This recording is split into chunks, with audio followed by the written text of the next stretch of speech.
नमस्कार मित्रांनो. तर ही काही दिवसापूर्वी आपल्याकडे एक 2 महिने अगोदर गाडी बुकिंग झाली होती. तर त्यांनी नाव नाही सांगायला लावली. कोल्हापूरला गाडी दिलेली आपण चॉईस नंबर.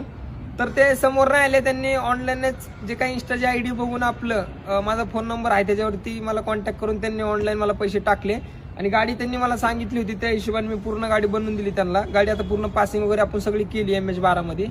तर आता त्यांना जो नंबर पाहिजे तो नंबर आता अवेलेबल नाहीये, त्यामुळे गाडी आपण पासिंग करून त्यांना पाठवते. ते नाही आलेले, आपण डिलिव्हरी करणार आहे गाडीची. तर गाडी त्यांना पाठवून देतोय आपण. जसं नंबरची पावती आपल्याला अवेलेबल होईल तसं ते नंबर आपण पुढं पेपरला लावून सबमिट करणार आहे पुढं पेपर.